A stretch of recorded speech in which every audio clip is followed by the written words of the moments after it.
Bismillahirrahmanirrahim. Assalamualaikum warahmatullahi wabarakatuh. Alhamdulillah. Alhamdulillahilladzi arsala rasulahu bil huda wa dinil haqq liyudhhirahu 'ala dini kullihi wa kafa billahi shahida. Asyhadu an la ilaha illallah wa asyhadu anna Muhammadan 'abduhu wa rasuluh. Allahumma shalli wa sallim wa barik 'ala sayyidina Muhammadin abdika wa nabiyika wa rasulika nabiyil karim wa 'ala alihi kama yaliqu bi kamalika wa 'ala kamali al-maqam. Alhamdulillah, segala puji bagi Allah yang telah memberikan karunia dan karunia dan melimpahkan kepada kita semua. Semoga karunia ini bisa membawa kita lebih dekat, lebih mesra, lebih cinta kepada Allah Subhanahu wa Ta'ala.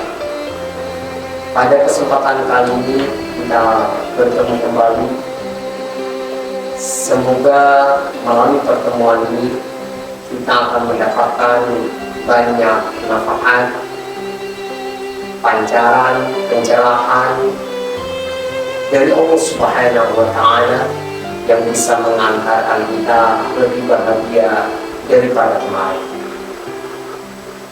Pada kesempatan ini kita akan membahas tentang beberapa ketakutan yang membelenggu manusia dan bagaimana caranya agar kita bisa meretas semua ketakutan-ketakutan itu.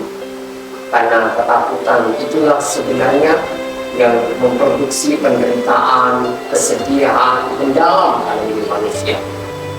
Ketika manusia mampu mengeluarkan ketakutan dari hatinya, mengeluarkan kekhawatiran dari dalam jiwanya, mengeluarkan kesedihan pada dirinya, maka orang ini telah mendapatkan kebahagiaan yang hakiki dalam hidupnya. Kalau kita mau mencoba memahami bagaimana tipikal para wanita kekasih Allah Subhanahu wa Ta'ala, hidup mereka adalah hidup tanpa ketakutan, juga tanpa kesedihan. Inna awliya Allah la khaufun 'alaihim wa la hum yahzanun. Ingatlah sungguhnya para kekasih Allah, tiada ketakutan, tiada juga kesedihan pada mereka.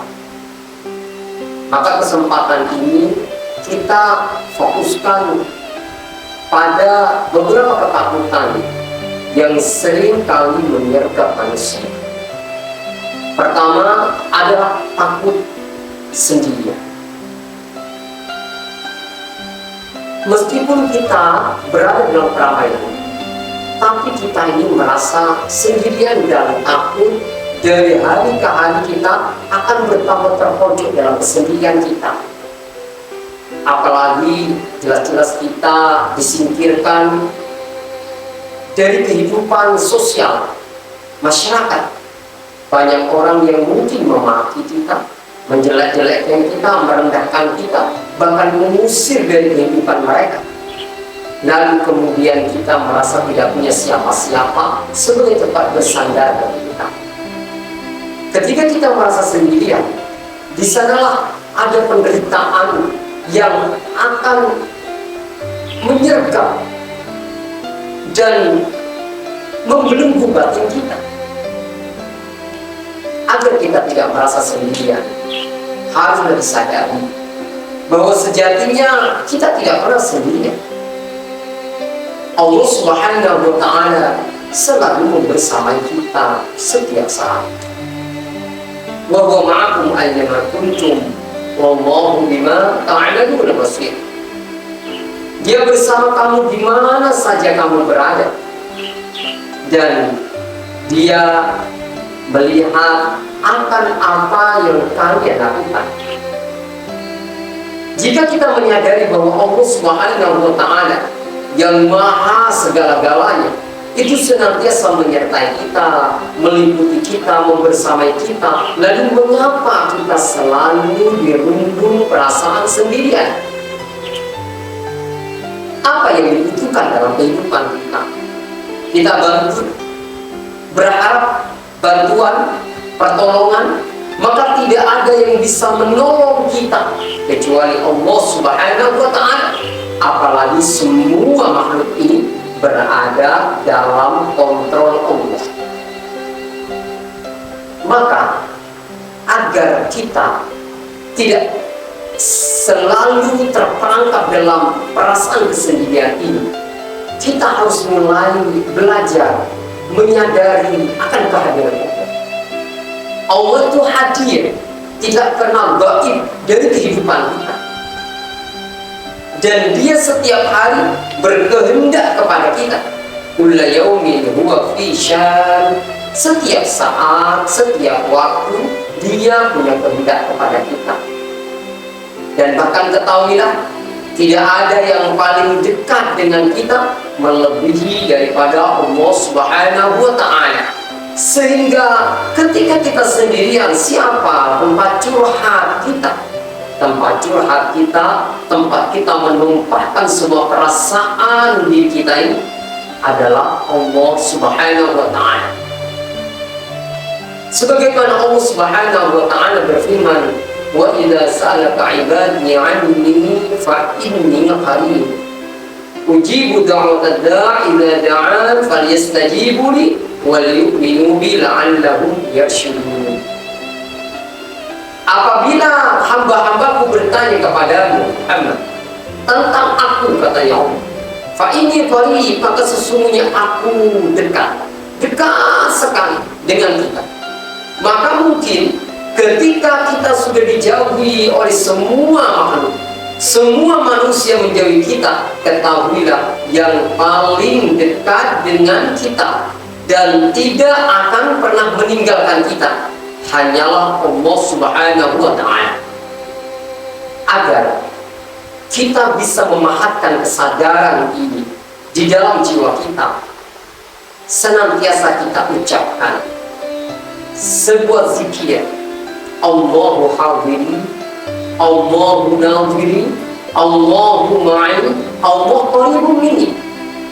Allah selalu hadir di hadapan. Allah selalu memandangku setiap saat, tidak pernah menoleh, tidak pernah berpaling dari kita. Dia selalu melihat kita. Bahkan kemana saja kita berpaling, maka kita menghadap kepada Allah Subhanahu wa Ta'ala. Fa'aidama tuwallu fasamma wajhullah. Kemana saja kau berpaling, kau sedang menghadap kepada Allah Subhanahu wa Ta'ala. Allahu ma'i, Allah selalu bersama, tidak pernah tidak bersamaku setiap saat. Mungkin orang-orang yang kita cintai akan meninggalkan kita, sahabat dekat kita akan meninggalkan kita dan hanya menjadi puing-puing kenangan bagi kita. Tetapi Allah Subhanahu wa Ta'ala dari sejak dulu kita dilahirkan sampai sekarang tidak pernah sama sekali jauh dari kita. Dia selalu bersama kita. Apakah kita tidak tenang? Apakah kita tidak tentram ketika kita merasa selalu dibersamai oleh Allah Subhanahu wa Ta'ala? Dan Allah Subhanahu wa Ta'ala yang memegang semuanya. Semua kontrol ada di tangan Allah Subhanahu wa Ta'ala. Maka jika ini menjadi kesadaran dalam hati kita, pastinya kita akan selalu tentram, selalu bahagia. Kemudian Allah qaribun, Allah dekat denganku, lebih dekat daripada apapun saja. Mungkin ada orang yang sangat dekat kepada kita. Ketahuilah, ada zat yang sangat dekat kepada kita, yakni Allah Subhanahu wa Ta'ala. Bahkan Allah menyampaikan, wa nahnu aqrabu ilaihi min hablil warid. Kami lebih dekat bahkan daripada urat nyawa. Artinya, kalau kita tidak ada urat nadi, kita mati. Karena saking besarnya kebutuhan kita kepada orang lain. Ketahuilah, kalau kita sangat butuh kepada nyawa kita, kita jauh lebih butuh kepada Allah Subhanahu wa Ta'ala, zat yang paling dekat dengan kita. Maka kesendirian atau takut kesendirian ini bisa kita lenyapkan dengan senantiasa berzikir kepada Allah, mengingat Allah, menyadari Allah. Dan orang yang senantiasa menyadari Allah, sudah barang tentu dia akan selalu berada dalam zona bahagia. Alladzina amanu wa tatma'innu qulubuhum bi dzikrillah. Ala bi dzikrillah tatma'innul qulub. Ayat ini menegaskan siapa yang mengingat Allah Subhanahu wa Ta'ala dengan cinta, dengan keimanan yang sangat dalam kepada Allah, maka dia akan mendapatkan mutmain, mendapatkan ketentraman, ketenangan dalam hidupnya. Itu yang pertama, takut sendirian. Kemudian yang kedua adalah takut gagal. Berapa banyak orang yang dia bekerja sangat keras dan dia membuat proyek-proyek besar dalam kehidupannya, tapi diam-diam dia dihinggapi takut akan kegagalan. Bagaimana jika proyek besar yang menggelontorkan dana yang besar, lalu kemudian dihantui oleh takut gagal, takut proyek ini hancur, takut agenda ini menjadi sirna, tidak terwujud. Maka ketahuilah, sesungguhnya kebahagiaan itu bukan bergantung pada terwujudnya harapan, bukan bergantung pada terwujudnya rencana-rencana, tapi kebahagiaan itu adalah ada pada tujuan inti dalam hidup kita. Bahwa tidak ada tujuan inti dalam hidup kita ini sebenarnya adalah bagaimana setiap kenyataan yang datang kepada kita bisa mengantarkan kita lebih dekat kepada Allah Subhanahu wa Ta'ala. Jika kita sukses, namun kesuksesan itu menjauhkan kita dari Allah Subhanahu wa Ta'ala, maka sesungguhnya kesuksesan itu adalah kesuksesan yang beracun, dan itu hanya meninggalkan kesedihan, kesusahan, dan penderitaan di dalam hati kita. Tetapi sebaliknya, mungkin orang gagal mewujudkan apa yang dia cita-citakan, namun kemudian kegagalannya itu membuat dia dekat dengan Allah. Dia merasa dalam kekuasaan Allah Subhanahu wa Ta'ala, merasa tidak punya daya apa-apa di hadapan Allah. Lalu kemudian dia ikhlas mempersembahkan semua apa yang dia lakukan itu karena Allah Subhanahu wa Ta'ala. Maka sesungguhnya dengan keikhlasan itu dia telah mendapatkan kebahagiaan. Jadi orang ikhlas itu dia menjadikan Allah sebagai tujuan, bukan dirinya sebagai tujuan. Karena ketika orang mendeklarasikan la ilaha illallah, tidak ada Tuhan selain Allah, maka sejatinya dia mengatakan la ma'budan illallah, tidak ada yang disembah kecuali Allah. Dan la maqsudan illallah, tidak ada yang dituju kecuali Allah. Kenapa tidak ada yang dituju kecuali Allah? Karena la mahbuban illallah, tidak ada yang dicintai kecuali Allah Subhanahu wa Ta'ala. Maka ketika orang telah jatuh cinta kepada Allah, maka seluruh persembahan dia, seluruh karya-karya dia, seluruh amal yang sedang dia lakukan sebagai persembahan untuk Allah Subhanahu wa Ta'ala. Jika ini dijadikan persembahan untuk Allah, maka kita tidak perlu menanti bahagia itu ketika apa yang kita jadikan tujuan itu berhasil. Bahkan di dalam proses kita sudah mendapatkan kebahagiaan.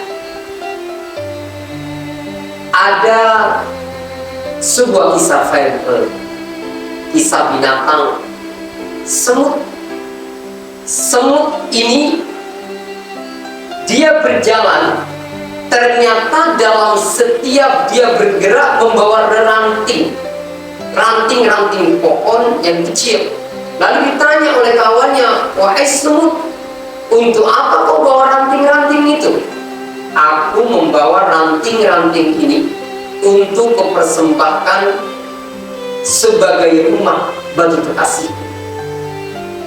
"Oh, berarti kamu bawa ranting-ranting ini untuk bikin rumah, dan rumahnya nanti dipersembahkan kepada kekasihmu, ya? Tetapi usiamu sangat pendek semut. Bagaimana kalau kemudian usahamu yang keras ini tidak terwujud? Kamu tidak, sebelum rumah itu berdiri, kamu sudah meninggal duluan." "Bagi saya itu tidak penting.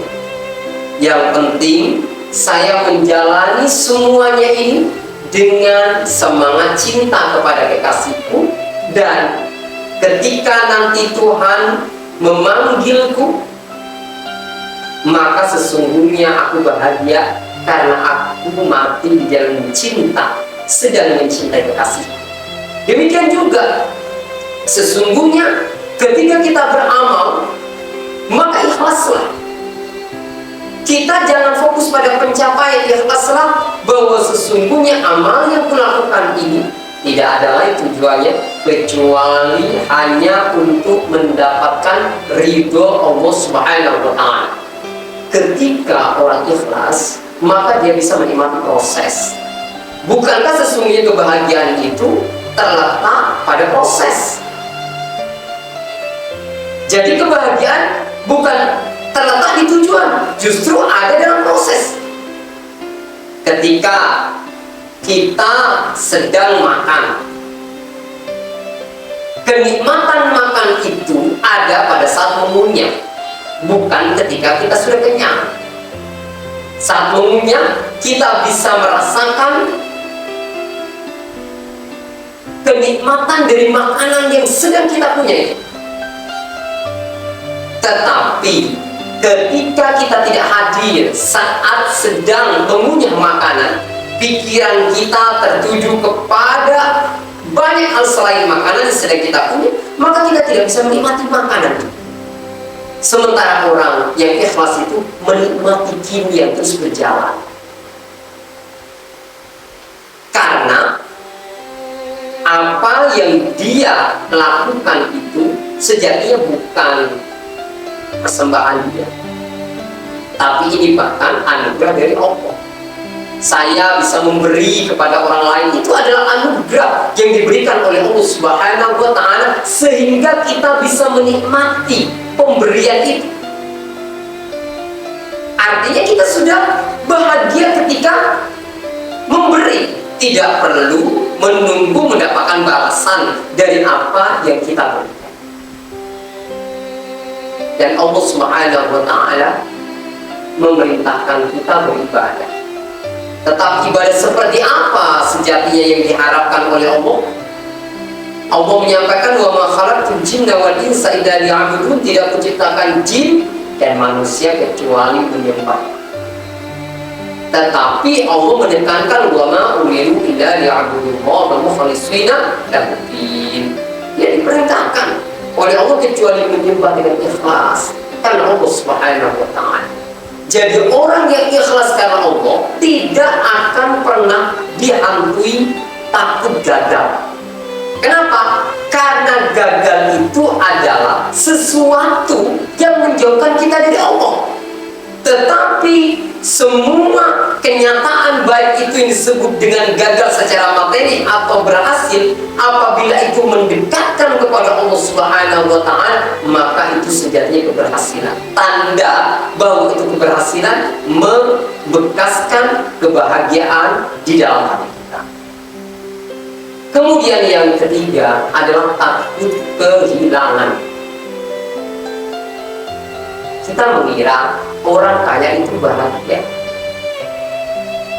Sesungguhnya bisa jadi orang kaya itu lebih menderita daripada orang yang tidak punya apa-apa. Kalau orang tidak punya apa-apa, dia tidak dihinggapi takut kehilangan. Bagaimana dia dihinggapi takut kehilangan, dia tidak punya apa-apa. Tetapi orang kaya itu dihinggapi takut kehilangan. Bagaimana kalau asetnya di sana hilang? Bagaimana kalau uang yang ada di bank itu hilang? Dan terus membayangkan kehilangan-kehilangan itu. Kenapa orang itu dihinggapi takut kehilangan?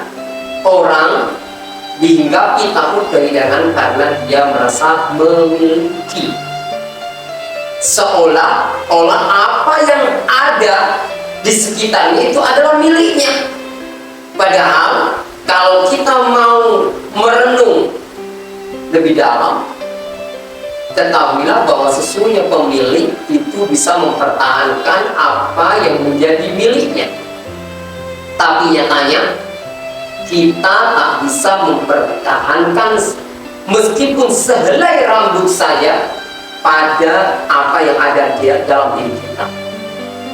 Bukan hanya aset yang kita punya, bukan hanya kekayaan yang kita punya, bukan hanya sekedar harta yang kita punya yang tidak bisa kita pertahankan, bahkan diri kita pun tak bisa kita pertahankan. Bayangkan dulu masih muda, lincah, tangkas, dan bisa buat keputusan-keputusan dengan super kilat. Tapi makin kesini makin menua, sudah berubah, dan kita tidak bisa mempertahankan agar kita senantiasa berambut hitam. Ketika uban itu sudah datang, maka tak bisa dihadang oleh kita. Itu artinya bahwa kita ini bukan milik kita. Kita ini adalah milik Allah Subhanahu wa Ta'ala. Sebagaimana Allah menyampaikan, lahu mulkus samawati wal ardh wa ilallahi turja'ul umur. Milik Allah kerajaan langit dan bumi, dan semuanya kepada Allah kembali. Artinya apa? Karena ini milik Allah, maka kembali kepada Allah. Maka sejak sekarang harus ditanamkan dalam diri kita bahwa sejatinya hartaku bukan milikku, kekayaanku bukan milikku, bahkan diriku sendiri ini bukan milikku. Semuanya adalah milik Allah Subhanahu wa Ta'ala, dan semuanya akan kembali kepada Allah.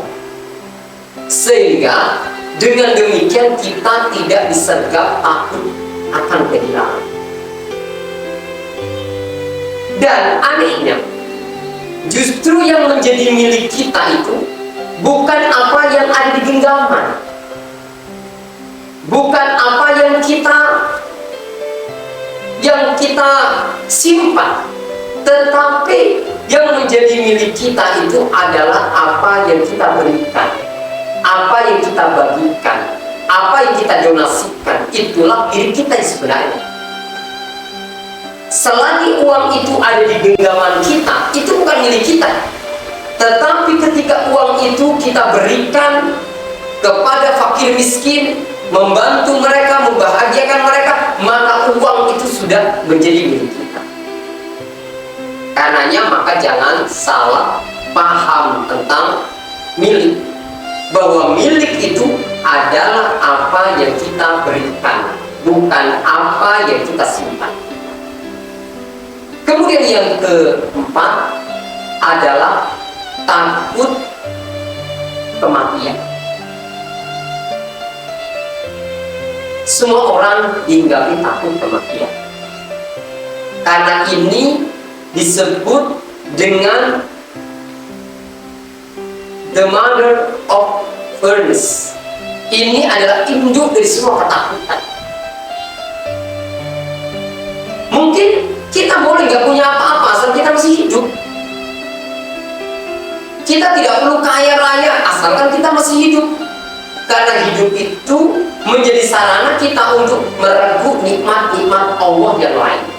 Tetapi kalau sudah tidak punya hidup, ya kita tidak mendapatkan nikmat apa-apa. Nah, itulah yang menjadikan orang takut akan kematian.